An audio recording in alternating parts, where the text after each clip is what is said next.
ça. C'est blanc. Quand on rentre dedans des pièces d'eau avec des signes, il y en a partout. C'est un morceau de folie.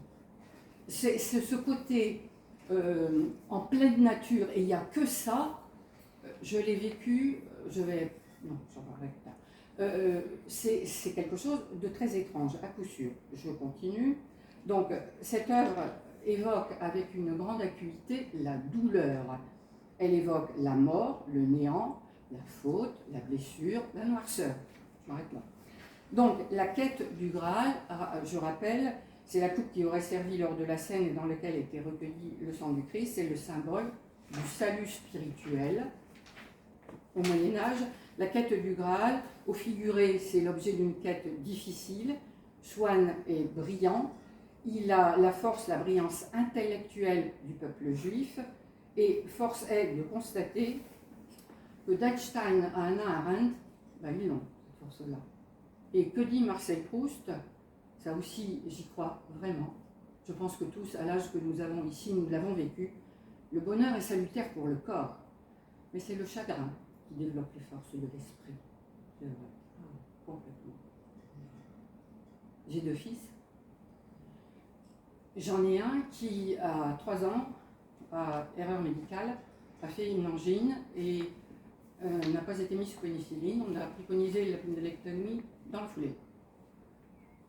Il a failli y rester. Je l'avais dans mes bras, je l'ai vu devenir noir. Bon, je n'ai eu que le temps de dire qu'est-ce qu'il faut faire. Il est donc parti, on l'a sauvé. Il y a quelque chose en moi qui a basculé. Ça a basculé dans l'ordre intellectuel. Ça, il faut se méfier.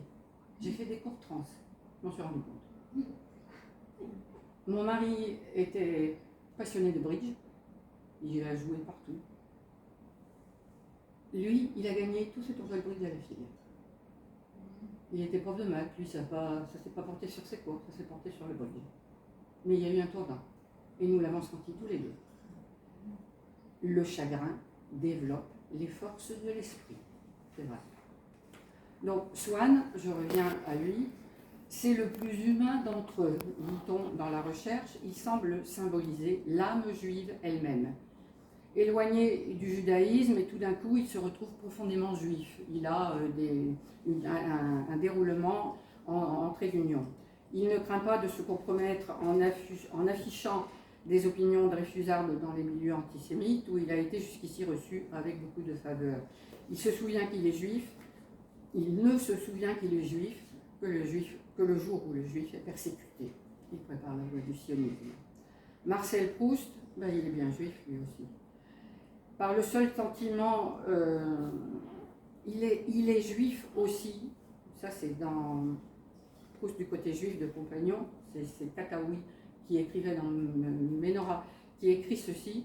Il est bien juif aussi par le sentiment qu'il nous donne d'un écoulement continu, d'une constante mobilité, et en cela, comme en tant d'autres choses, c'est à Montaigne, plus qu'à tout écrivain de France, qu'il nous fait songer.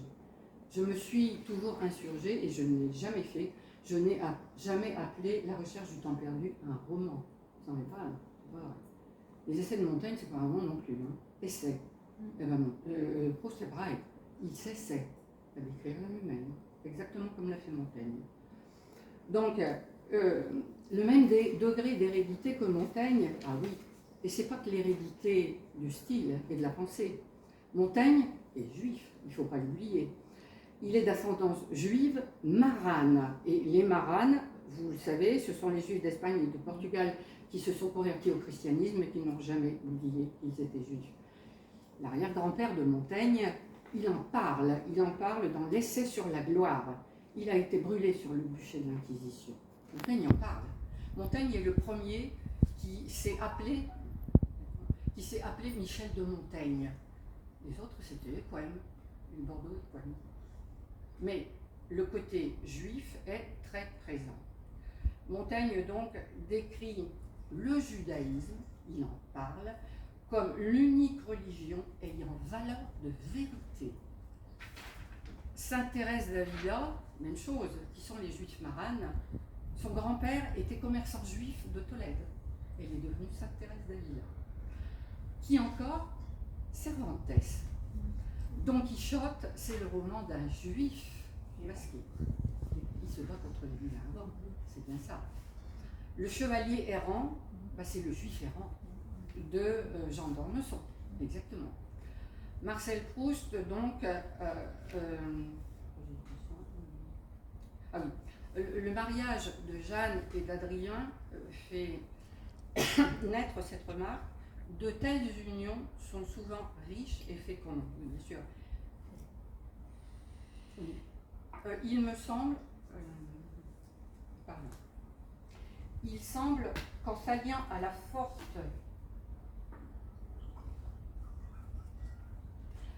et claire logique française, la sensibilité nerveuse des Juifs donne des fruits précieux. C'est Albert Thibaudet qui écrit cela dans la Nouvelle Revue Française, celle-là, celle que j'ai montrée. À propos de Montaigne, Barrès écrit ceci dans Le Gréco ou le Secret de Tolède. Ce Montaigne, c'est un peu un étranger qui n'a pas nos préjugés. Proust, c'est Montaigne, mais Montaigne corrigé par Pascal, son scepticisme tempéré d'un si brûlant amour des hommes.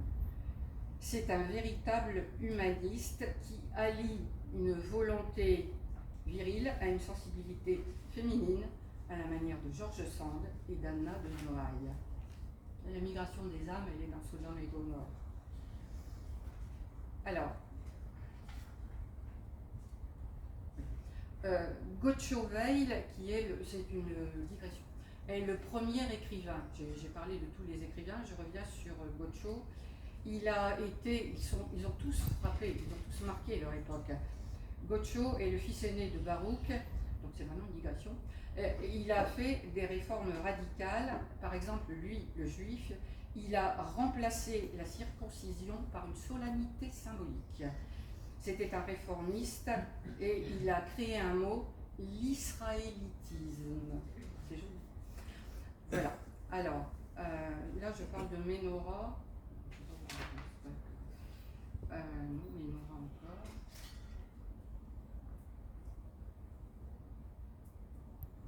Il est écrit c'est dans Proust du côté juif, tout ce qui concerne Ménora. Lui seul, Marcel Proust, a su voir, comprendre et juger avec une vérité qui n'exclut pas la sympathie ces juifs autour de lui, qu'il nomme Swann, Bloch, Rachel, Nissim Bernard. Peut-être y était-il aidé par son hérédité maternelle. Elle était juive aussi, cette grand-mère maternelle qui, dans son œuvre, apparaît comme la figure la plus émouvante. Bloch, évidemment, il est juif lui aussi. Condisciple du narrateur, il l'initie à la littérature et au plaisir des maisons de passe. Il y a des clés, on retrouve dans le personnage de Bloch, Daniel Halévy et Horace Finali. Le narrateur, maintenant, c'est bien entendu la figure centrale, c'est celui qui dit « je », rien dans son apparence physique, rien. Dans La prisonnière, il y a un Marcel, il apparaît. Dans Sodome et Gomorrhe, il se décrit ainsi, et là la description, elle est parfaite, me semble-t-il.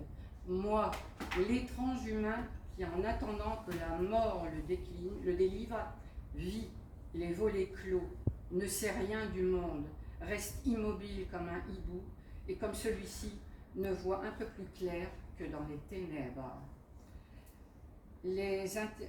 J'ai oublié de dire dans le parallèle avec Wagner que dans un opéra de Wagner, il y a les filles fleurs. Ça a donné à l'ombre des jeunes filles en fleurs.